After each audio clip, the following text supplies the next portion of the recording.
इस पृथ्वी पर पृथ्वी की सबसे महान तकनीक मानव तंत्र है। जो लोग कभी यूजर मैनुअल नहीं पढ़ते वो अपने शरीर और मन से दुखी हैं। ठीक है, अगला सवाल जो मैं पूछने जा रहा हूँ वो थोड़ा शिष्ट लग सकता है और मैं माफी चाहता हूँ। मैं अपनी मृत्यु के बारे में सोचने लगा और वो सब कुछ जो मैं अपनी मृत्यु से पहले करना चाहता हूँ। आप किस चीज का इंतजार कर रहे हैं? आप पूछ रहे हैं मैं मरा क्यों नहीं? देश का सारा वामपंथ हमेशा आपको नीचे दिखाने की कोशिश करता है। आप उस स्थिति में क्या करते हैं जब आप इतना अच्छा काम करने की कोशिश कर रहे हो और लोग आपको गलत समझते हैं? दुर्भाग्य से इसमें काफी समय, ऊर्जा और संसाधन लगते हैं, लेकिन देखिए वो भी संदेश को आगे ही बढ़ाता है। आध्यात्मिक होने का एक बड़ा पहलू मेरे ख्याल से प्रेममय होना है। कुत्ते बड़े आध्यात्मिक होते हैं, क्या आप यही कह रहे हैं? कुत्ते बहुत प्यार करते हैं। मुझे उस 30,000 किलोमीटर की बाइक राइड के बारे में पूछना है। 30,000 किलोमीटर मजाक नहीं है। शायद ये योगियों जैसी पीठ के लिए एक अच्छा विज्ञापन होगा। अगर आप मुझे 2.5 करोड़ अर्थ बडीज दिला दें, मैं आपको राइड पे ले जाऊंगा।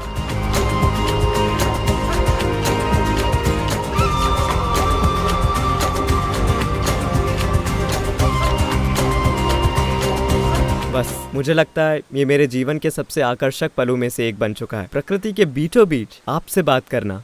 तो आप जानते हैं मैंने पिछली बार आपसे इस तरह 2018 में बात की थी। मुझे लगता है जैसे उस समय मैं बच्चा था। मुझे लगता है अब मैं बच्चे से थोड़ा बड़ा हो गया हूँ। लेकिन उस रात, मेरा मतलब है उस बातचीत का मुझ पर इतना गहरा असर हुआ क्योंकि आपने जिस तरह से मेरे सवालों के जवाब दिए, जैसे जवाब आपने दिए, मुझे वो जवाब दिए जिनकी ठीक उसी समय मुझे ज़रूरत थी। और उस रात मुझे वास्तव में आपका एक सपना आया था। इस बार मैं आपको एक अडल्ट मानकर चलूंगा। खुश हूँ कि आपके बगल में बैठकर आपसे बात कर रहा हूँ। फर्क नहीं पड़ता आप कैसे बर्ताव करते हैं। मेरे साथ यही होता है, चाहे लोग 70 साल के हों, मैं उनसे बच्चों की तरह बर्ताव करता हूँ और वो धीरे धीरे मेरे साथ वैसे ही बन जाते हैं। सारी बात यही है, समय के साथ लोग पपड़ीदार हो जाते हैं। जीवन के साथ बस यही बात है कि आप समय के साथ पपड़ीदार और जंग खाए हुए ना हो जाएं। नहीं, मैं मानता हूँ। मैं अब भी आपसे एक बच्चे की तरह बर्ताव करूंगा, ठीक है? खुश और खुशकिस्मत हूँ कि मुझसे बच्चे जैसा बर्ताव किया जा रहा है। सद्गुरु, मेरा दिल टूट जाता है कि यहाँ मैं आपके साथ इतना खूबसूरत क्षण जी रहा हूँ और हमारी दुनिया अभी एक युद्ध के बीचों बीच है।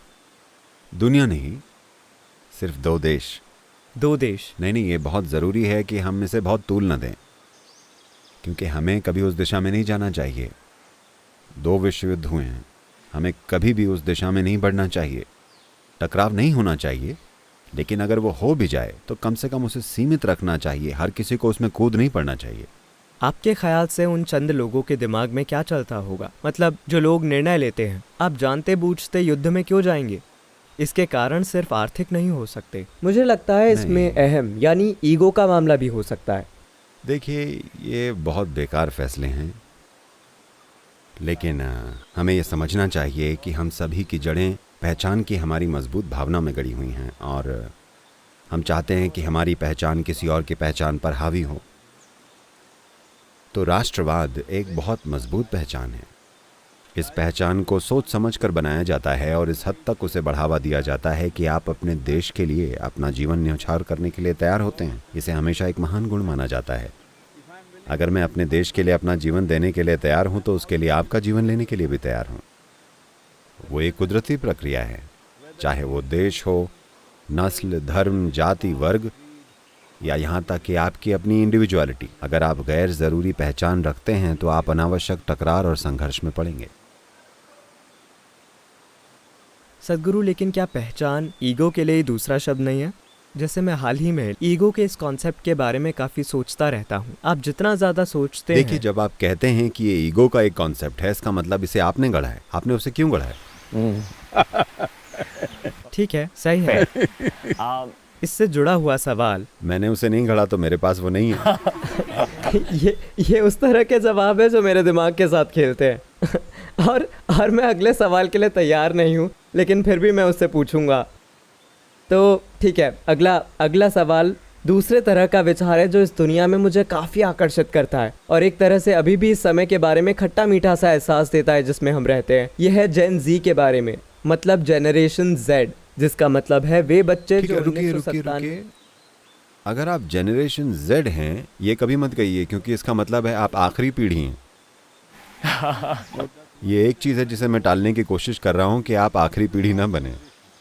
जेन जेड का क्या मतलब है? हाँ, जेड आखिरी शब्द है, आखिरी अक्षर। कल्चरली मैं एक मिलेनियल हूँ क्योंकि मैं 97 से पहले पैदा हुआ Born हूँ। pre 97. मैं भी 20वीं सदी का मिलेनियल हूँ। No, I think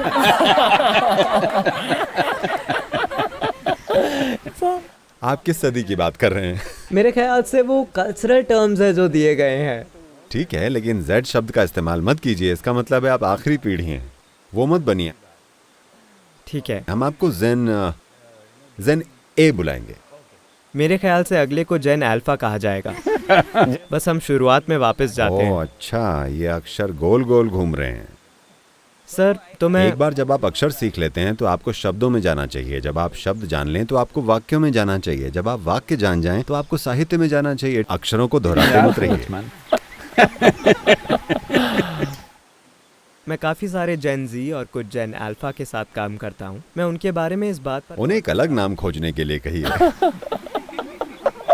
gen Z खतरनाक है, इसका मतलब है कि आप आखिरी पीढ़ी हैं, ऐसा हाँ, मत कहिए। मुझे लगता है कि एक बढ़िया नाम है, शायद युवा के रूप में हमारे दिमाग में। लेकिन जो भी हो सर, तो एक चीज़ जो मैं उनके बारे में गौर करता हूँ वो ये है कि वो बहुत ही बुद्धिमान है, उससे ज़्यादा बुद्धिमान जो मेरी पीढ़ी उस उम्र में थी, 17-19। और आप कुछ 13-14 साल के बच्चों से बात कीजिए, वे इस जेनजी पीढ़ी से भी ज़्यादा होशियार हैं। तो मैं उन्हें खुशकिस्मत और थोड़े शापित की तरह देखता हूँ। शापित इसलिए क्योंकि हम वायरस के समय में रह रहे हैं। हम इस घटना के समय जीवित हैं जिसके बारे में हमने बात की, जैसे युद्ध, और फिर हम पर्यावरण क्षति या इकोलॉजिकल डैमेज के समय में भी रह रहे हैं। जेन जी और जेन अल्फा के बारे में अच्छी चीज़ ये है कि वे पर्यावरण को लेकर ज़्यादा जागरूक हैं, वे ज़्यादा बुद्धिमान हैं, वे कहीं ज़्यादा स्मार्ट हैं। वे जानते हैं कि तकनीक, डिज़ाइन, सोशल मीडिया को बेहतर तरीके से कैसे इस्तेमाल करें। लेकिन मैं बहुत उत्सुक हूँ, इस दुनिया में उनकी ज़िंदगी के बारे में सोचता हूँ, वे किस तरह की दुनिया की तरफ जा रहे हैं।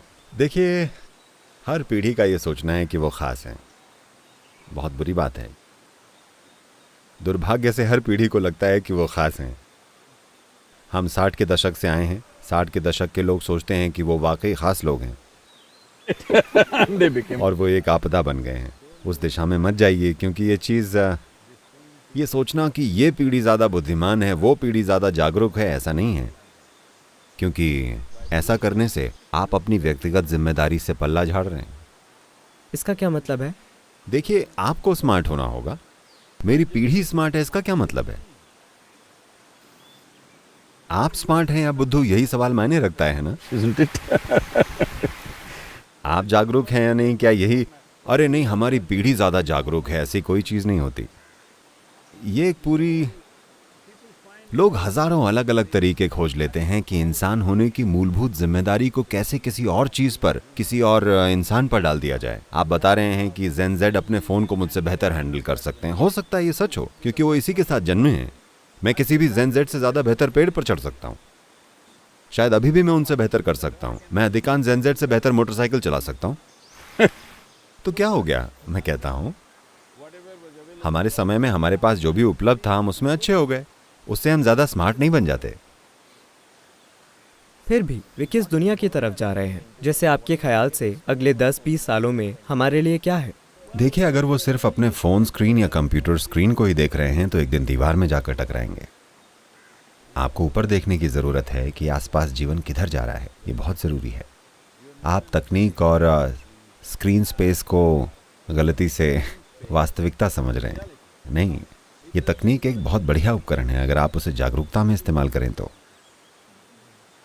अगर आप अचेतन हैं और उसे लेकर मजबूर हो जाएं, आजकल अमेरिका में टेक्नोलॉजी डी एडिक्शन सेंटर बनाए गए हैं। ठीक है, ड्रग डी एडिक्शन की तरह टेक्नोलॉजी डी एडिक्शन। लोग टेक्नोलॉजी को लेकर पागल हो रहे हैं। टेक्नोलॉजी मेरे लिए बहुत फायदेमंद रही है। हम उससे 100 गुना ज़्यादा काम कर रहे हैं जितना हम शायद 15-20 साल पहले कर रहे थे, सिर्फ टेक्नोलॉजी के कारण। मेरे ख्याल से बहुत बढ़िया चीज़ है। लेकिन कोई है जो उससे दुखी है। मनुष्य अपने ही दिमाग से दुखी है ना? अगर उनके पास दिमाग नहीं होता तो वो शांति से रहते। क्योंकि उनके पास दिमाग है तो वो कह रहे हैं तनाव तनाव तनाव। क्योंकि आप नहीं जानते कि इस उच्चतम तकनीक को कैसे संभालें जो यहाँ है।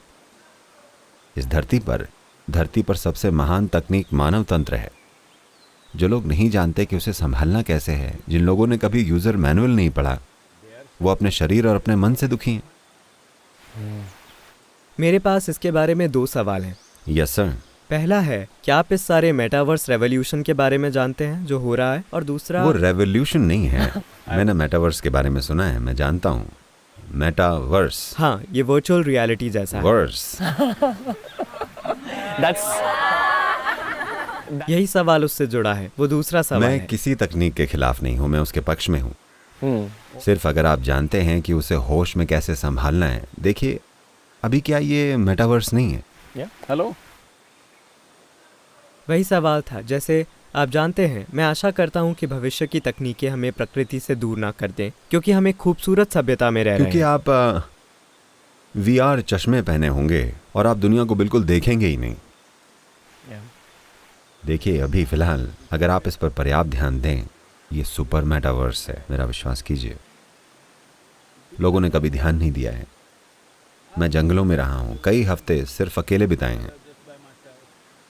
यहाँ जो हो रहा है वो सरल नहीं है। आज भी जब मैं मिट्टी की बात करता हूँ तो हर कोई कहता है, सदगुरु आप पर्यावरणविद कैसे बन गए, कहाँ से? मेरे ख्याल से खुद को इकोलॉजिस्ट, एनवायरमेंटलिस्ट या जो भी ऐसा कुछ कहना बहुत भद्दा है। मैं एक वैज्ञानिक शब्दावली के रूप में नहीं कह रहा हूँ। आमतौर पर लोग खुद को बुलाते हैं, क्योंकि आप इकोलॉजी का एक हिस्सा हैं, आप पर्यावरण का एक हिस्सा हैं। आपने ये कैसे मान लिया कि आप उससे अलग हैं, ऊपर हैं और आप कुछ ठीक करने जा रहे हैं? आप उसका एक हिस्सा हैं, आप सिर्फ उसका एक नतीजा हैं, है ना? मिट्टी में जो हो रहा है और आप जो हैं वो सिर्फ एक प्रतिबिंब है। वहाँ जो हो रहा है ये उसका एक नतीजा है। तो हम इस दूरी को सच मान लेते हैं।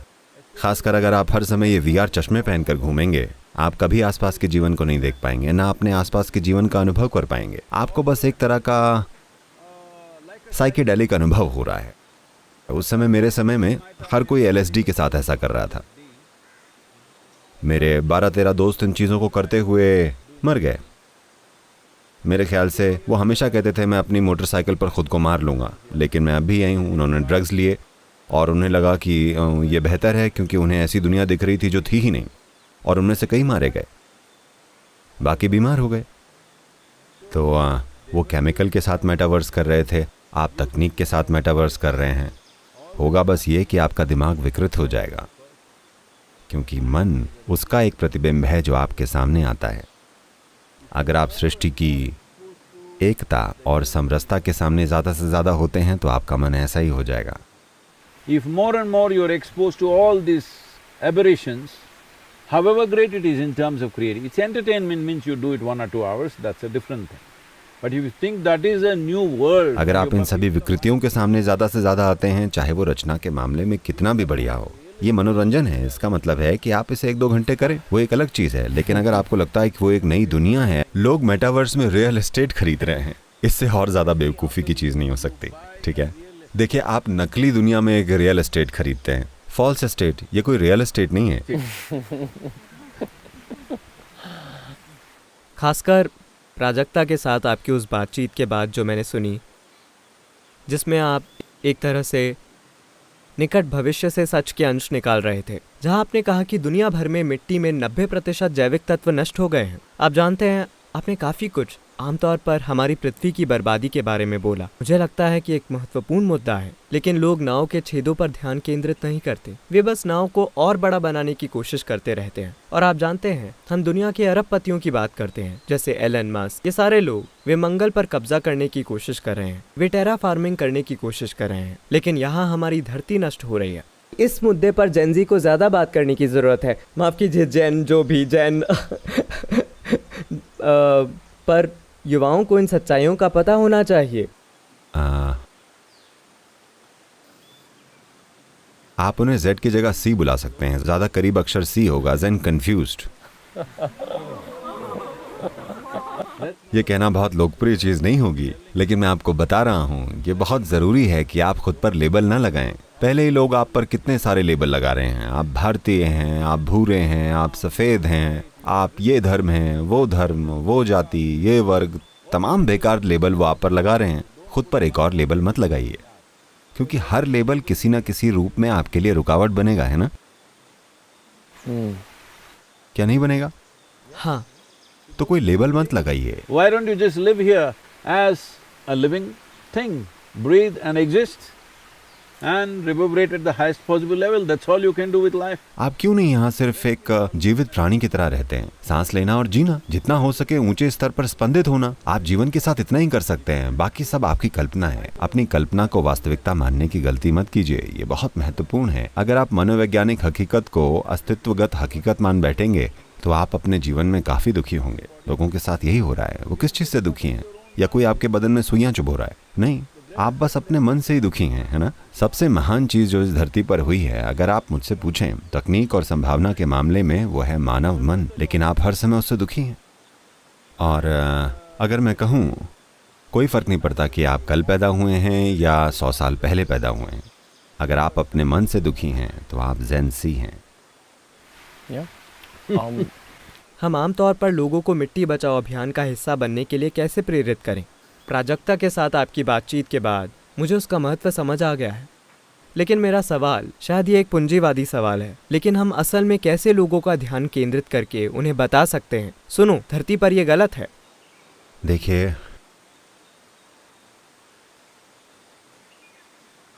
पहली चीज ये कि युवा पीढ़ी को यह समझना चाहिए कि खाना जमीन से आता है। आपका शरीर जो आप लेकर चलते हैं, जो आपके लिए बड़ा महत्वपूर्ण है, ये ज़मीन से आता है। ये ज़मीन है। इसे ह्यूमन कहते हैं क्योंकि ये ज़मीन में मौजूद ह्यूमस का नतीजा है। तो ये पता करने के लिए थोड़ा समय निकालिए कि आप जहां भी हैं वहां कितना ह्यूमस बाकी है।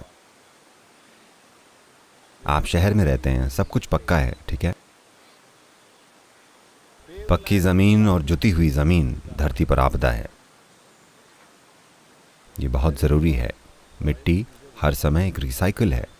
वहाँ उसमें मृत जीवन जाता है और जीवन बाहर आता है। मिट्टी के बारे में सबसे चमत्कारी चीज़ ये है, मिट्टी का चमत्कार ही ये है, पूरे ब्रह्मांड में ऐसी कोई जगह नहीं है जहाँ आप मृत्यु को बो सकते हैं और उसमें जीवन का अंकुरण होता है, जीवन फूटता है। यहाँ कोई मृत चीज़ दफना कर देखिए और देखिए कि कुछ ही दिनों में उसके आसपास कितना जीवन घटित होता है। मुझे बताइए, पूरे ब्रह्मांड में मुझे एक जगह दिखाइए जहाँ ये हो सकता है। तो फिलहाल जिस तरह की चीज़ों की लोग कल्पना कर रहे हैं, अपने मन में बना रहे हैं। अभी एक हफ्ते पहले एक व्यक्ति हैं जिनका एक स्टार्टअप है, ठीक है? अगर आप उन्हें $17 लाख दें तो जब आप मरेंगे, उसकी बुकिंग अभी कर सकते हैं, जब आप मरेंगे, जब भी मरें, वो आपके शरीर को ले जाकर अंतरिक्ष में छोड़ देंगे, क्योंकि वहाँ कोई ऑक्सीजन नहीं है और कोई माइक्रोबियल या सूक्ष्म जीवन नहीं है। तो आपका शरीर सड़ेगा नहीं, बस वैसे का वैसे ही रहेगा। लाखों सालों तक आपका शरीर अंतरिक्ष में तैर सकता है। शायद आप किसी अंतरिक्ष यान की सवारी कर सकें। मैं कह रहा हूँ, आपके पास ये जो शरीर है वो मूल रूप से मिट्टी है।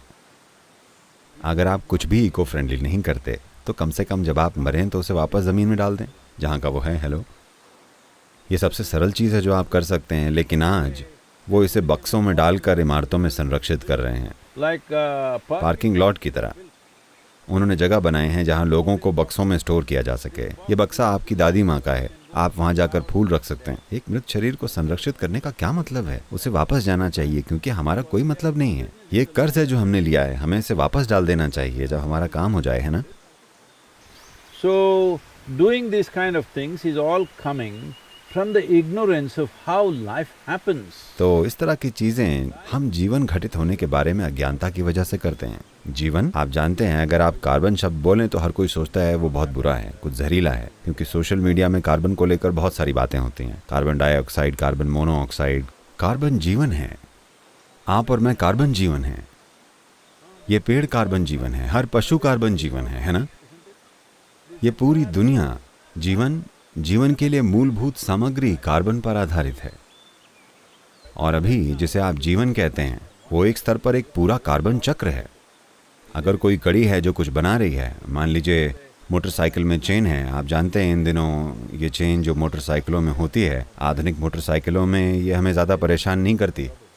वरना जब मैं मोटरसाइकिल चलाता था तो हर 500-600 किलोमीटर पर आपको अपनी चेन चेक करनी पड़ती थी, क्योंकि वो ढीली हो जाती थी। अगर आप उसे वैसे चलाएंगे तो वो उतर जाती थी, आपके लिए मुसीबत पैदा करती थी, ठीक है? हर 600-700 किलोमीटर पर आपको इसे चेक करना पड़ता था। 1000 किलोमीटर पर आपको एक लिंक उतारना पड़ता था, क्योंकि वो पदार्थ ही ऐसा था। आजकल आधुनिक चेन इस तरह से बनी होती है कि हमें चिंता नहीं करनी पड़ती, हम बस सवारी करते हैं। फिर भी आपको रखरखाव करना पड़ता है, लेकिन जब आप सिंगल ट्रिप पर होते हैं तो आपको चिंता करने की ज़रूरत नहीं होती। तो एक चेन, कोई भी चेन हो, एक चक्र है। उसी तरह कोई भी चेन उतनी ही मजबूत है जितना इसका कोई भी एक लिंक।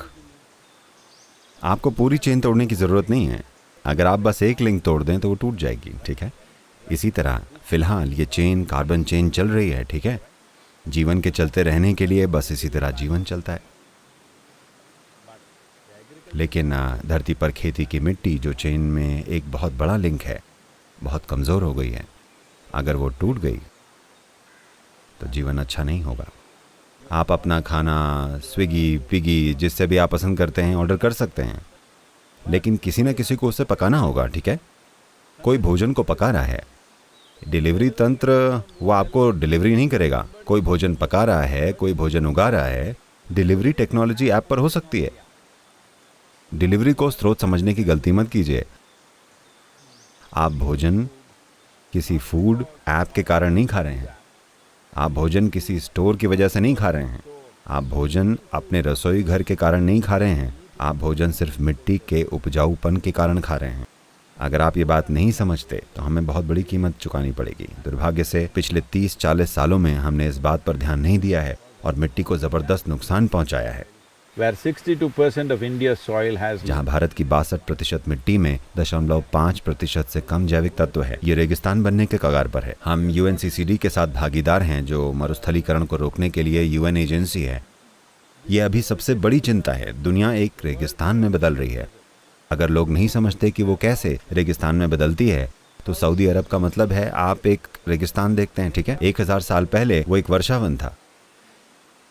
गुजरात, आप जानते हैं, एक समृद्ध वन था। राजस्थान एक वन था। जब सरस्वती नदी ऊपर बहती थी तो ये सब वन थे। जैसे ही वो सूख गई और कुछ चीज़ें बदलीं और लोग समझ नहीं पाए कि क्या हो रहा है, ये सब कठोर रेगिस्तानों में बदल गए। यही होने वाला है। ऐसा नहीं है कि कोई कल सुबह आपके पड़ोस में रेत के टीले होंगे। बात वो नहीं है, क्योंकि फिर आपको लगेगा कि ये बहुत रोमांटिक है। आप वहाँ जाकर एक गाना गाएंगे, किसी फिल्मी गाने की तरह। खाद्य पदार्थों की उपज धीरे धीरे कम हो जाएगी। ऐसा नहीं है कि एक दिन अचानक से भोजन नहीं होगा, ये धीरे धीरे घटता है। आज भी आप सभी युवाओं के लिए जो समृद्ध हैं, जिनके पास खाने के लिए तरह तरह के भोजन हैं, मैं चाहता हूँ कि आप समझें, हर दिन आज भी 820 million people go to bed without food. It's expected by 2032, nearly 1.5 billion to 2 billion people will be going to bed without food.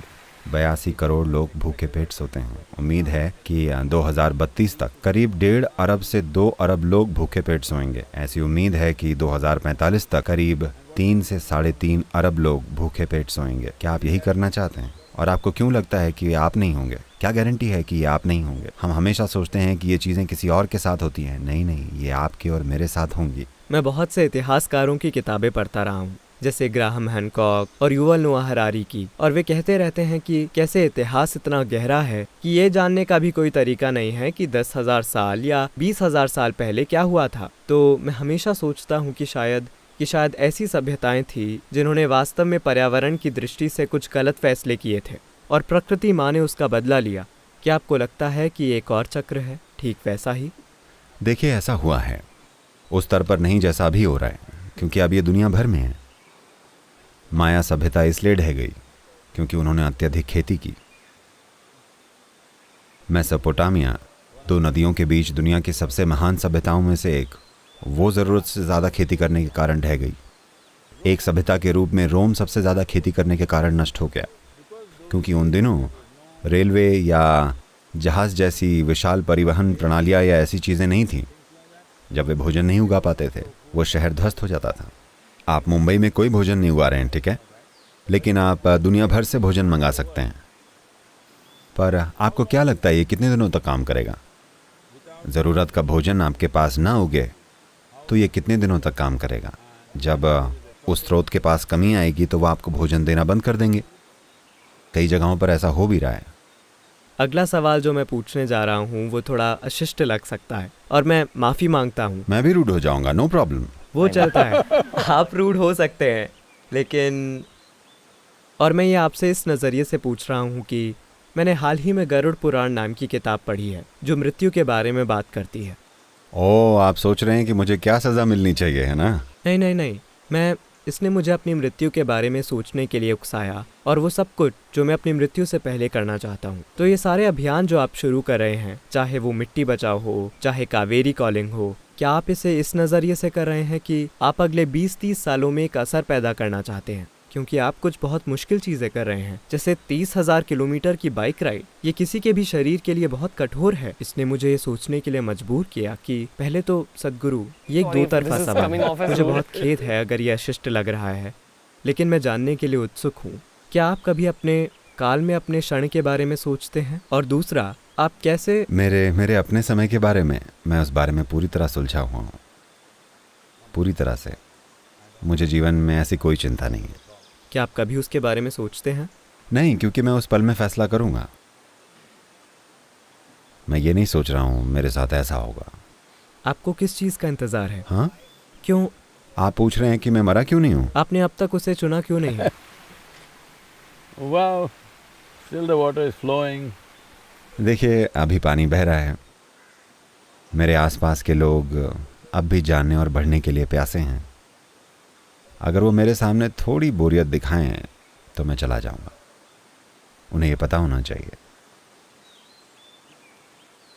हाँ, 1000 लोग मेरे लिए जो मेरे सामने बैठते हैं, अगर वो बोरियत दिखाते हैं, सोचते हैं कि वो क्या बात कर रहे हैं, तो मैं चला जाऊंगा। फिर से ये थोड़ा अशिष्ट सवाल होने वाला है, और मैं माफ़ी चाहता हूँ हर किसी से। मैं देख रहा हूँ कि आप क्या करने की कोशिश कर रहे हैं। मैं आश्रम गया हूँ, मैं कोयम्बटूर आया हूँ, मैंने सारा काम देखा है जो चल रहा है। मैंने हर किसी की ऊर्जा देखी है, और वहाँ ढेर सारी अच्छी नीयत है, खासकर जब पर्यावरण की बात आती है। ढेर सारी अच्छी नीयत नहीं, सिर्फ अच्छी नीयत। यहाँ सिर्फ अच्छी नीयत है। और राजनीति की दुनिया के लोग, मीडिया की दुनिया के लोग, मैं ये भी कहूँगा कि देश का पूरा वामपंथ हमेशा आपको नीचा दिखाने की कोशिश करता रहता है। मुझे लगता है कि वही लोग जो मुझे भी नीचा दिखाने की कोशिश करते हैं, और मुझे जेन ज़ी कहा जाता है, जो ऐसा है कि मैं शर्मिंदा महसूस करता हूँ। लेकिन आप जानते हैं, इस तरह की बातें होती हैं, तो आप उन सबको किस तरह देखते हैं? आप उस स्थिति में क्या करते हैं जब आप इतना अच्छा काम करने की कोशिश कर रहे हों और लोग आपको गलत समझते हैं, वो आपको नीचा दिखाने की कोशिश करते हैं? क्योंकि मैं असल में ये अपने नज़रिए से पूछ रहा हूँ, अगर मैं कुछ सीख सकूं। देखिए, अगर आप बिल्कुल स्पष्ट हैं कि आप जो कर रहे हैं वो आपके आसपास के हर जीवन के लिए महत्वपूर्ण है, तो दूसरे लोगों की राय कोई मायने नहीं रखती। लेकिन मैं कह रहा हूँ, पिछले 30 सालों से भी ज़्यादा समय से वो वही चीज़ें कह रहे हैं। वो रचनात्मक भी नहीं है, वो कुछ नया नहीं ला पा रहे हैं। ठीक है, वही चीज़ें कह रहे हैं, लेकिन वो कहीं पहुँच नहीं पाए हैं क्योंकि उनके पास कुछ ठोस नहीं है। किसी चीज़ में कोई दम ही नहीं है जो उन्होंने कहा है। तो ये दुर्भाग्यपूर्ण है कि वो उस स्थिति में हैं। लेकिन मैं देखता हूँ कि हर डेली मिस्टेक कोट आता है, आप जानते हैं daily quote. All these people are just waiting. वो सब लोग बस इंतज़ार करते रहते हैं। अगर कोई चीज़ वो समझ नहीं पाते, अचानक वो सारे मिलकर उसे ट्विटर पर ट्रेंड कर देते हैं। मैं बहुत खुश हूँ क्योंकि हर रोज़ वो मेरे कोट पढ़ते हैं, यहाँ तक कि यहाँ मौजूद लोग भी उसे नहीं पढ़ रहे हैं। वो पढ़ रहे हैं, ठीक है। मैं कह रहा हूँ, हर दिन ध्यान से वो मेरा कोट पढ़ते हैं। जिस दिन उन्हें कुछ समझ में नहीं आता, उन्हें लगता है मैंने कोई गलती की है, और वो बस शुरू हो जाते हैं। मैं खुश हूँ। मैंने जेलों में काम किया है, भारत और अमेरिका दोनों में। मैंने दुर्दांत अपराधियों के साथ काम किया है, जो हत्या, बलात्कार, सबसे बुरी चीज़ों के लिए जो आदमी कर सकता है वहाँ आते हैं। And I've seen significant transformation with और मैंने उनके जीवन में महत्वपूर्ण बदलाव देखा है। सिर्फ 2 दिन या 5 दिन वो मेरे संपर्क में रहते हैं, इसलिए ये लोग लगातार मेरे पीछे पड़े हैं। मुझे पूरा विश्वास है कि एक दिन वे बिल्कुल बदल जाएंगे। मैं उन्हें शुभकामनाएं देता हूँ। आप जानते हैं, ये सिर्फ उनकी राय की बात नहीं है सद्गुरु। मुझे लगता है कि अगर आप अपने मकसद के बीच में हैं, कई बार लोग हाँ, दुर्भाग्य से इसे संभालने में काफ़ी ऊर्जा, समय और संसाधन लगते हैं, लेकिन but देखिए, वो भी संदेश को आगे ही बढ़ाते हैं। कैसा भी प्रचार अच्छा प्रचार है। मुझे नहीं लगता कि ये प्रचार है। मैंने कभी प्रचार की परवाह नहीं की। असल में लोगों को ये समझने में मुश्किल हो सकती है, मैं बहुत ही निजी व्यक्ति हूँ। वाकई मैं सामाजिक इसलिए हूँ क्योंकि मैं उन लोगों को अपना हिस्सा समझता हूँ, सिर्फ उसी मायने में, वरना मैं किसी भी मायने में सामाजिक नहीं हूँ। तो इसमें थोड़ा क्या कहें, आपकी तरफ से थोड़ा ज़्यादा ये ऐसा है जैसे आप चल रहे हों और कोई आपके पैर पर लटक जाए, फिर भी आपको चलना है। आप चलते हैं पर उनका वज़न कम है, तो ठीक है। मैं कहता हूँ वो जो भी 25 साल से कह रहे हैं, वो एक भी बात साबित करके ये नहीं कह पाए कि ठीक है वास्तव में ऐसा हुआ था। लोग कब तक लगातार इस तरह के बकवास पर विश्वास करेंगे? धीरे धीरे वो अपनी पकड़ खो रहे हैं, वो मूर्ख महसूस कर रहे हैं। उनमें से कई लोग सकारात्मक तरीके से हमें फॉलो करने लगे हैं। कई पत्रकार जो सनसनीखेज पत्रिकाओं आदि से जिन्होंने हमारे बारे में ये सारी निंदाजनक बातें शुरू की थी, आज वो सब यहाँ भक्त हैं। बाकी लोग आ जाएंगे। आपके विचार से उस व्यक्ति का सफ़र क्या है जिसके दिल में इतना गुस्सा भरा है? देखिए, कुछ लोग वाकई गुस्से में हैं क्योंकि उनके अंदर कड़वाहट है। उनके अपने जीवन से? हाँ, दुनिया में महत्वपूर्ण होने का अभाव। ये बात सिर्फ मेरी नहीं है। वो खिलाड़ियों पर हमला करते हैं, वो अभिनेताओं पर हमला करते हैं, वो कलाकारों पर हमला करते हैं। कोई भी जो कामयाब है वो उस पर हमला करते हैं क्योंकि वो सफलता के खिलाफ हैं। वो सफल होना चाहते हैं, लेकिन वो बार बार अपने जीवन में हर उस चीज़ में विफल हुए हैं जो वो करते हैं। अब कोई भी जो सफल है वो उसे नीचा दिखाना चाहते हैं। मुझे बताइए, किसे छोड़ा गया है? जीवन के किस क्षेत्र को बख्शा गया है? राजनेता जो चुनकर आते हैं वो उन्हें नीचा दिखाते हैं। खिलाड़ी जो बहुत सफल होते हैं वो उन्हें नीचा दिखाते हैं। आध्यात्मिक लोग तो हैं ही। ये चीज़ चल रही है, लेकिन वो सभी आध्यात्मिक लोगों को नीचा नहीं दिखाते अगर वो बेअसर हैं। अगर वो बहुत ज़्यादा सफल नहीं हैं तो वो उन्हें नीचा नहीं दिखाते, वो उनसे असहमत नहीं होते। ठीक है, तो वो मुख्य रूप से आप देखेंगे किसी और की सफलता से चिढ़ते हैं जो उनके अपने जीवन में महत्व की कमी को दिखाता है। मैं उनकी सफलता की कामना करता हूं ताकि वे आराम से रह सकें और जीवन के बारे में सकारात्मक हो सकें। सर, मैं एक देश के रूप में भारत के आगे बढ़ने को लेकर बहुत आशावान हूँ। मुझे लगता है कि ये इस दुनिया में बदलाव लाएगा। कहते हैं कि भारत इस धरती की आध्यात्मिक राजधानी है। पता नहीं ये सच है या नहीं, मैं इस पर विश्वास करना चाहता हूँ। आध्यात्मिक होने का एक बड़ा पहलू प्रेममय होना है, और हम इस देश में काफ़ी मैं बनाम तू देख रहे हैं। मैं बनाम आइए आप इसे सुलझाते हैं। आपसे किसने कहा कि आध्यात्मिक होना प्रेममय होना है? क्या ये प्रेम फैलाने के बारे में नहीं है? तो फिर एक कुत्ता ले आइए। कुत्ते वाकई आध्यात्मिक होते हैं। क्या आप यही कह रहे हैं? कुत्ते बहुत प्रेममय होते हैं। मेरा मतलब क्या? मुझे बताइए, हाँ या ना? हाँ वो सर। बहुत लविंग होते हैं, तो वो सभी आध्यात्मिक हैं? मुझे नहीं पता। आप हर समय पूंछ लाते हैं और आप आध्यात्मिक हैं? प्लीज ऐसा मत कीजिए। लेकिन सर, हम इस देश को एकजुट कैसे कर सकते हैं? क्योंकि मुझे लगता है कि हमारे देश पर बार बार हमले हुए हैं और इसे बर्बाद किया गया है। इसी बांटो और राज करो की नीति के कारण लोगों को ये बात समझ में आ गई कि हम काफ़ी मैं बनाम तुम करते हैं। अगले 20-30 सालों के लिए हम कैसे एकता के उस पहलू पर काम करें ताकि कारोबार बना सकें, अभियान चला सकें, मिट्टी बचाएं, पर्यावरण को बचाएं। क्योंकि मुझे लगता है कि इस देश में पैदा होना हमारे लिए एक वरदान है और हम एक इकाई के रूप में इसकी कद्र नहीं कर रहे हैं। और काफ़ी सारा अहंकार है, काफ़ी सारा गुस्सा है, काफ़ी सारी नफरत है, खासकर महामारी के बाद। यहाँ आपकी क्या सलाह है? देखिए, Don't judge the whole country by looking at a television screen or a social media platform. Television के पर्दे या किसी सोशल मीडिया प्लेटफॉर्म को देखते हुए पूरे देश के बारे में राय मत बनाइए। नहीं, ये यहाँ आसपास घूमिए, बस इस गांव में या शहर में घूमकर देखिए। आपको कोई भी गुस्से में नहीं मिलेगा। आप नहीं पाएंगे कि कोई किसी को पीट रहा है। ऐसा है? नहीं, ऐसी कोई चीज़ नहीं हो रही है। कुछ घटनाएं होती हैं, 130 अरब लोग हैं, दुर्भाग्य से यहाँ वहाँ कुछ घटनाएं होती हैं, जाने जाती हैं, लोग घायल होते हैं। इससे निश्चित रूप से निपटना ज़रूरी है। उससे निपटने का कोई एक तरीका नहीं है। कानून का शासन हो, समाज में एक तरह की सद्भावना हो, ये सारी चीज़ें मायने रखती हैं। ये रातों रात होने वाला काम नहीं है। इस चीज़ के लिए हमें कोशिश करनी चाहिए। जैसा कि आपने कहा, इतिहास ऐतिहासिक रूप से हमें बहुत से हमलों का सामना करना पड़ा है, बहुत बुरी तरह के हमले। हमने उसे बहुत अच्छी तरीके से लिखा नहीं है जैसे दूसरी संस्कृतियों ने लिखा है, लेकिन हम इससे गुजरे हैं और ऐसी मार झेली है जो दुनिया की बहुत कम आबादियों ने झेली है। सबसे क्रूर हमलों को हमने झेला है, लेकिन फिर भी हमने अपने अंदर कड़वाहट नहीं रखी है। हमारी यही चीज़ सुंदर है।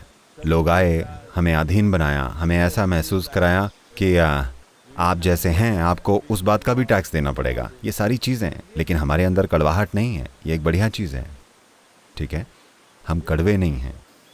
कल जो हुआ उसके लिए हम में कड़वाहट नहीं है, लेकिन ये पक्का करना कि कल हमारे साथ फिर से वो ना हो, ये भी उतना ही जिम्मेदारी भरा है, जिसके लिए हम अभी एक सशक्त देश बना रहे हैं। हमें ये पहले करना चाहिए था, 75 साल हो चुके हैं, लेकिन हम उसे कर रहे हैं धीरे धीरे। लेकिन देश के आकार और देश की विविधता को देखते हुए मेरे ख्याल से मुझे लगता है हम बढ़िया काम कर रहे हैं।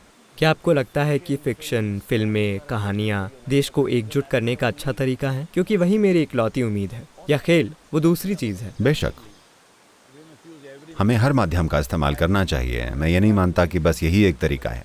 सब कुछ जो हम करें, हमें ये देखना चाहिए कि कैसे लोग अपनी छोटी सीमाओं से परे जा सकें और देखें कि कम से कम, अगर असीम नहीं तो कम से कम एक बड़ी सीमा हो जिसमें अधिकतर लोग समा सकें।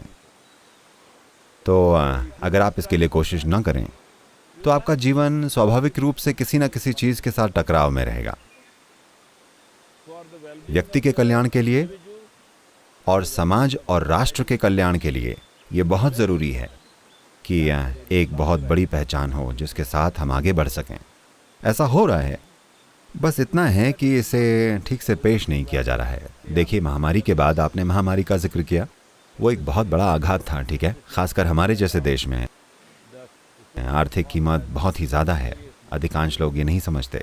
मैं बहुत बड़ी तारीफ़ करता हूँ इस बात की, क्योंकि सबसे निचले स्तर के कर्मचारी से लेकर, मैंने देखा है, पुलिस कांस्टेबल से लेकर, ग्रामीण अधिकारी से लेकर, पंचायत नेताओं और राजनेताओं तक और राज्य सरकारों और केंद्र सरकारों तक, इन 2 सालों में उन्होंने जो किया है, मैं वाकई उनके सामने सिर झुकाता हूँ। आप आलोचनाएं करते रह सकते हैं कि क्या ठीक नहीं हुआ, लेकिन हमारे जैसे देश में जहाँ बुनियादी ढांचा इतना कम है, जिस तरह हमने टीकाकरण किया और जिस तरह हमने लोगों का ख्याल रखा, कुछ चूकें हुई हैं, लेकिन इतने कम बुनियादी ढांचे वाला इतना विशाल देश, इतने विशाल बुनियादी ढांचे और इतने विशाल फंड वाला अमेरिका, ज़रा उस देश को देखिए।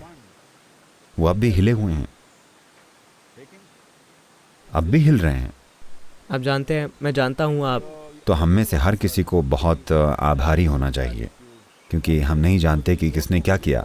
From the doctors, nurses, small, police constables, everybody strived to manage this. डॉक्टरों, नर्सों से लेकर पुलिस कांस्टेबल, हर किसी ने इसे मैनेज करने की कोशिश की है। ये कोई छोटी बात नहीं है, ये कोई छोटी बात नहीं है। 1.3 अरब लोग, ये आदमी एक भाषा बोलता है, वो आदमी दूसरी भाषा बोलता है, दर्जनों भाषाएं हैं। आप हर किसी से एक भाषा में बात नहीं कर सकते। किसी संदेश को कैसे पहुंचाया जाए, कैसे उनसे जिम्मेदारी से बर्ताव कराया जाए, यहाँ तक कि मास्क कैसे पहने। आप जानते हैं, लोगों की समझदारी का स्तर ये है, लोग जेब में मास्क लेकर चलते हैं। उन्हें लगता है कि ये ड्राइविंग लाइसेंस जैसा है। जब मैं उनसे पूछता हूँ आपका मास्क कहाँ है, आप इतना करीब आ रहे हैं, वो कहते हैं मेरे पास है सदगुरु, मेरी जेब में है, ये मेरी हिप पॉकेट में है। मैंने कहा ये आपके कूल्हे पर काम नहीं करता, इसे आपको अपनी नाक पे लगाना होगा। मैं कह रहा हूँ, इस तरह के देश में असरदार तरीके से किसी महामारी को कैसे मैनेज करना और सफलतापूर्वक उससे बाहर आना, एक ऐसी फलती फूलती अर्थव्यवस्था होना जैसे अभी हमारी है, छोटी बात नहीं है। तो इसके लिए सिर्फ एक प्रधानमंत्री, एक मुख्यमंत्री, किसी एक ने नहीं, हर किसी ने कोशिश की है। छोटे से छोटे आदमी से लेकर बड़े से बड़े आदमी तक सभी ने कोशिश की है। हमें लगातार नकारात्मक टिप्पणियां नहीं करते रहनी चाहिए। देश को सराहें। अगर आप प्रशासन को नहीं सराह सकते तो देश को सराहें। हम फिर से पैरों पर खड़े हैं, है ना? ये कोई छोटी बात नहीं है। जी हाँ सर, शायद मैं आपसे अनगिनत सवाल और पूछ सकता हूँ, लेकिन मैं जानता हूँ कि समय कम है। मुझे आपसे 30,000 किलोमीटर की बाइक राइड के बारे में पूछना है जो आप कर रहे हैं, जो मुझे आकर्षक लगती है। विम हॉफ नाम के एक शख्स हैं, उन्हें आइसमैन कहा जाता है। वो प्राणायाम और योग के कुछ पहलुओं का इस्तेमाल मुख्य रूप से बहुत कम तापमान से निपटने के लिए करते हैं। मुझे लगता है कि दुनिया विम हॉफ और उनकी क्षमताओं पर ध्यान देती है और अक्सर भारत के सभी योगियों की योग क्षमताओं को अनदेखा कर देती है। मैं विम हॉफ को अच्छे से जानता हूं, मैंने उनसे बात की है, लेकिन मैं ऐसा कोई कर्तव्य नहीं करने वाला। लेकिन 30,000 किलोमीटर कोई मजाक नहीं है। 100 किलोमीटर में आपकी पीठ दुखने लगती है। मैं कल्पना नहीं कर सकता कि बाइक पर 30,000 किलोमीटर शायद ये कैसा योगियों होगा। जैसी पीठ के लिए एक अच्छा विज्ञापन होगा। How's that, huh? आपके सामने इस सफ़र के संदर्भ में दर्द पर आपकी राय क्या है? और आम तौर पर एक कॉन्सेप्ट के तौर पर दर्द के ऊपर।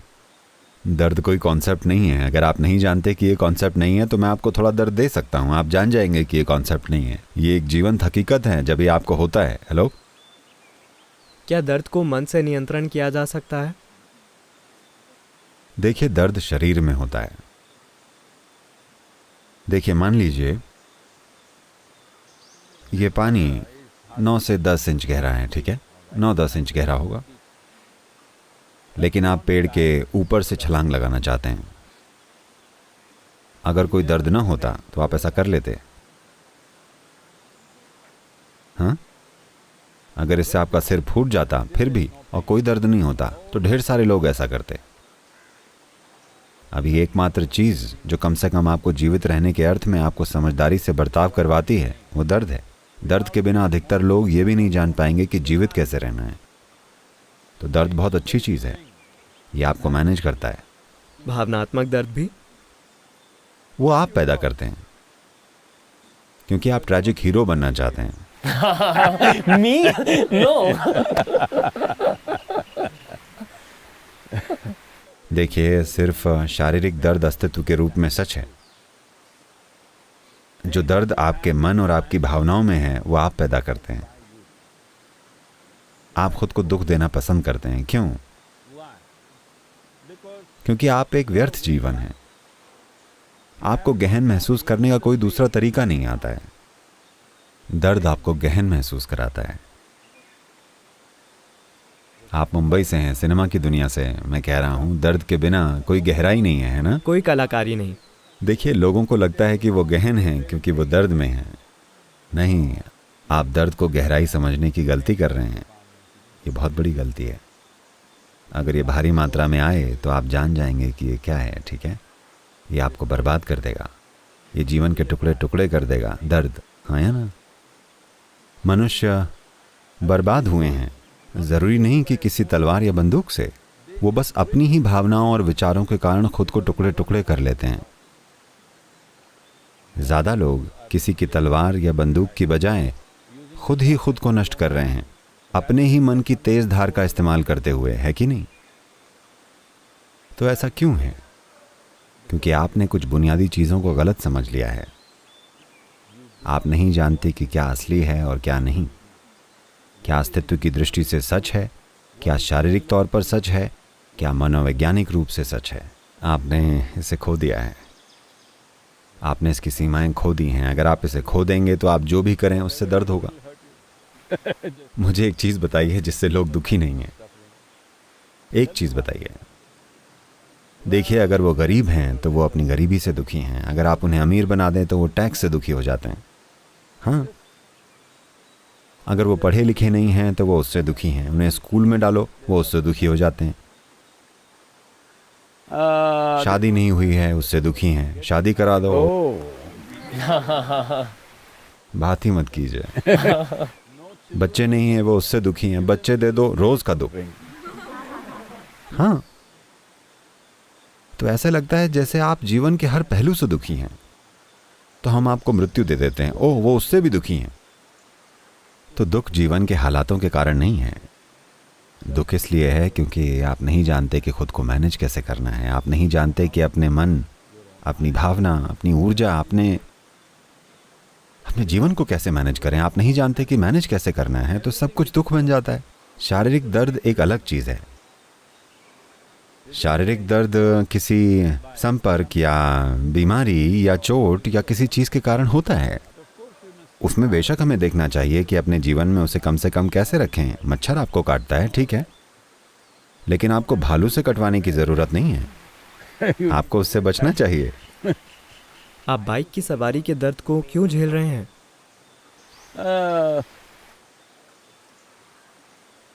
ऐसा आपका मानना है कि ये दर्दनाक है। It is ये रिस्की है, दर्दनाक नहीं, रिस्की।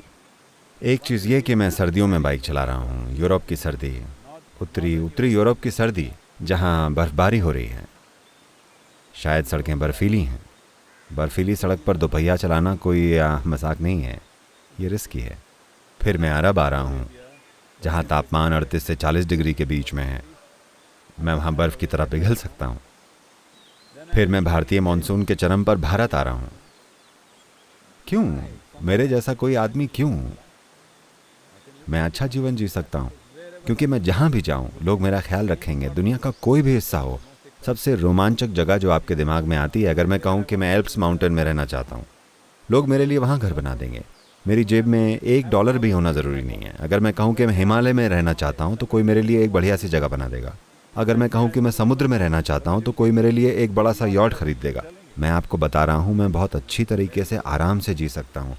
मैं ये क्यों कर रहा हूँ? क्योंकि मैं चाहता हूँ कि आप सभी युवा लोग ये समझें, अगर हम ये अभी नहीं करेंगे तो हमें बहुत पछतावा होगा।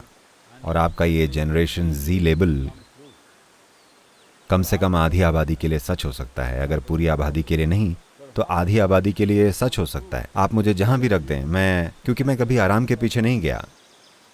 मैं जंगलों में सोया हूँ, मैं पेड़ों पर सोया हूँ, मुझे सिर से पाँव तक कीड़ा मकोड़ों ने काटा है। आप जानते हैं, मैं जंगल में रहने के 2-3 सप्ताह बाद वापस आता तो लोग मुझे पहचान नहीं पाते थे, सिर से पैर तक कीड़ों के काटने की वजह से।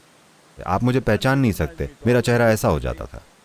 पर मुझे दुख नहीं हुआ, तो मैंने कभी आराम नहीं चाहा, इसलिए मैं कभी दुखी नहीं हुआ। लेकिन मैंने एक बहुत ही दिलचस्प और तीव्र जीवन जिया है। और जीवन का मेरा अनुभव ऐसा है कि मैं ब्रह्मांड की किसी भी चीज़ के साथ इसकी अदला बदली नहीं करूँगा। आप मुझे कुछ भी दे दें, आप मुझे सोने का पहाड़ भी दे दें, मैं उससे भी नहीं बदलूंगा। हाल ही में मैं अमेरिका में लॉस एंजल्स में था। एक शख्स आया और मुझसे मिलने की इच्छा जताई। उसके पास कुछ दिखाने के लिए एक प्रेजेंटेशन थी। मैंने कहा किस बारे में? वो बोला हमारी ऑनलाइन प्रॉपर्टीज़ के बारे में कुछ वो प्रेजेंटेशन करना चाहता है। मैंने कहा ठीक है, मुझे दिखाइए क्या है। फिर वो प्रेजेंटेशन के साथ आया और दिखाया वो सब चीज़ें जो यूट्यूब पर हैं, इन सारी चीज़ों, चैनलों, प्लेटफॉर्म पर वो सब जो हैं, सारा हिसाब किताब उसने दिखाया। सदगुरु, अगर आप इजाज़त दें तो मैं सारी सामग्री पैकेज कर सकता हूँ। और आज इसकी कीमत लगभग $2.7 अरब है। मैं इसके लिए आपका पैकेज बना सकता हूँ और आपको कुछ अगले सालों में इतने पैसे दिला सकता हूँ। I said, what do I do with $2.7 billion? Get me 8 billion people, that's what I'm looking for. मैंने कहा मैं $2.7 अरब का क्या करूँगा? मुझे 8 अरब लोग दिला दीजिए, मैं वही ढूंढ रहा हूँ। अभी मिट्टी बचाओ अभियान के लिए मुझे 3.5 अरब लोग दिला दीजिए, काम हो जाएगा, वो कीजिएगा। अगर आप मुझे 25 लाख अर्थ बडीज दिला दें तो मैं आपको राइड पे ले जाऊँगा, मोटरसाइकिल पर। आपकी पीठ नहीं दुखेगी, मेरा विश्वास कीजिए। चुनौती स्वीकार की। हाँ बिल्कुल। सदगुरु धन्यवाद। शायद सिर्फ एक आखिरी स्वार्थी सवाल, क्योंकि मुझे हर समय ये मौका नहीं मिलता। क्या आपके पास कोई सलाह है मेरे लिए, या इस शो के ज़रिए हम जो करने की कोशिश कर रहे हैं उसके लिए? मैं जानता हूँ कि इन सवालों से आपको एक तरह से इसका सार मिल गया होगा, लेकिन मेरी टीम और मेरे लिए कोई आखिरी सलाह? देखिए, हर पीढ़ी को उन चीज़ों के लिए याद किया जाता है जो वो करते हैं, है ना? देखिए, अभी 15,000 साल बाद हम अब भी आदि योगी की बात कर रहे हैं। क्यों? आपको लगता है क्योंकि वो लंबे और खूबसूरत थे या ऐसा कुछ? No, we're talking about him because of the offerings that he made to us, which is still relevant to us, isn't it? You remember a human being through history. नहीं, हम उनके बारे में इसलिए बात कर रहे हैं क्योंकि उन्होंने जो हमें उपहार दिए वो अब भी हमारे लिए प्रासंगिक हैं, है ना? आप किसी इंसान को इतिहास के जरिए याद करते हैं क्योंकि उसने कुछ भयानक किया हो, फिर आप उसे गलत तरीके से याद करते हैं, या उन्होंने कुछ ऐसा किया हो जो हमारे जीवन के लिए अब भी फायदेमंद है। एक पीढ़ी के रूप में हमारे पास ये अवसर है, ये एक बार मिलने वाला अवसर है। अगले 10 से 15 साल के समय में अगर हम अभी अगले 1-2 साल में नीतिगत बदलाव ले आए तो ये स्वाभाविक रूप से असर दिखाएगा। अगले 10 से 15 साल में हमें एक ऐसी पीढ़ी के रूप में याद किया जाएगा जिसने दुनिया को बदल दिया। वो नीचे की ओर एक विनाशकारी जगह पर जा रही थी और हमने उसकी दिशा बदल दी। हमें उसके लिए याद किया जाएगा। आपको मुझे याद रखने की ज़रूरत नहीं है, क्योंकि मुझे परवाह नहीं है आप मुझे याद करें या ना करें। लोग मुझसे पूछते हैं, सद्गुरु आपके बाद आप कैसे चाहते हैं कि लोग आपको याद करें? मैंने कहा, अगर वो सिर्फ मेरे बारे में सोचते हैं तो जाहिर है कि वो बुरा जीवन जी रहे हैं, ठीक है। अगर वो मेरे मरते ही मुझे भूल जाते हैं, इसका मतलब है कि मेरा काम सफल रहा, वो अच्छा कर रहे हैं, वो बढ़िया जी रहे हैं। आपको हमेशा लगता है कि लोग कृतज्ञता के कारण भूलते हैं। नहीं, वो खुशी है जो लोगों को भुला देती है।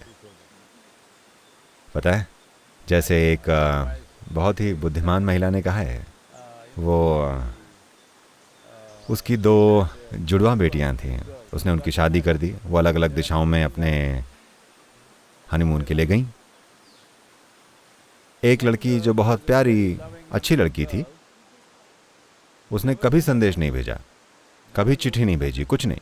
2 महीने हो गए, उसने कोई संदेश नहीं भेजा। दूसरी लड़की हर दूसरे दिन वो संदेश भेजती थी, माँ को फ़ोन करके बात करना चाहती थी। तो किसी ने आकर पूछा, आपकी लड़कियाँ कैसी हैं? उसने कहा, संदेश न भेजने वाली लड़की के बारे में कहा, एक वाकई ठीक है, दूसरी लगता है उसके पति के साथ कुछ परेशानी है, ठीक है। जो खुश है वो पलटता नहीं है, जो वाकई आगे और तेज़ी से बढ़ रहा है रियर व्यू मिरर में नहीं देखेगा, ठीक है। तो मैं याद नहीं रखा जाना चाहता। एक पीढ़ी के रूप में ये संभव है। देखिए, उदाहरण के लिए इस देश में आज भी हम हमेशा आज़ादी की लड़ाई की बात करते हैं, ठीक है। वो पीढ़ी इस देश के लिए लड़ी। शायद अगर आप वहाँ होते तो आप भी लड़े होते, ये एक अलग बात है, लेकिन आप वहाँ नहीं थे, कोई लड़ा। हम हमेशा उन्हें याद करते हैं, है ना, हमेशा याद करेंगे। 75 साल हम अब भी उन्हें याद करते हैं। I'm telling you, even if it's 500 years. मैं आपको बता रहा हूँ, 500 साल बाद भी हम उन लोगों को याद करेंगे जो इस देश की आज़ादी के लिए लड़े थे, हाँ या ना। इसी तरह अभी सारे तथ्य अभी सामने नहीं आए हैं, हम कई रूपों में इसे सामने लाएंगे। कितने रूपों में हम आपदा की कगार पर हैं, पर हमारे पास उसे पलटने का मौका है। आपको जाकर मिट्टी को ठीक करने की ज़रूरत नहीं है, आपको बस अपनी आवाज़ ऊंची और स्पष्ट करनी है कि पर्याप्त लोग मतलब दुनिया के 60% मतदाता वर्ग को आवाज़ उठानी चाहिए। 3.5 अरब लोगों को 100 दिन तक मिट्टी की बात करनी चाहिए, 21 मार्च से 100 दिनों तक। ऐसा कीजिएगा, मैं ये पक्का करूँगा कि दुनिया की हर सरकार मिट्टी से जुड़ी नीतियों को अपनी नीति व्यवस्था में शामिल करे। मैं ये करूँगा क्योंकि मेरे पास इसकी पूरी व्यवस्था है। UN एजेंसियाँ हमारे साथ में हैं। मैं आइवरी कोस्ट में 170 देशों को संबोधित करते हुए COP15 में बोलने वाला हूँ। हम ये करेंगे, लेकिन लोगों को साथ होना चाहिए। If people don't care, अगर लोग परवाह नहीं करते तो सरकार कुछ क्यों करेंगी? क्योंकि सरकार सिर्फ लोगों के जनादेश को असर में लाने के लिए है ना। अगर लोगों का जनादेश इन चीज़ों के बारे में नहीं है तो वो इसे असर में क्यों लाएंगे? ये जिम्मेदारी आपकी है। अपना वाईफाई और थोड़ा सा दिमाग इस्तेमाल कीजिएगा, उससे मदद मिलती है। धन्यवाद सद्गुरु, नमस्कारम। आपको प्रणाम करता हूँ और एक बार फिर ये अवसर देने के लिए धन्यवाद। धन्यवाद।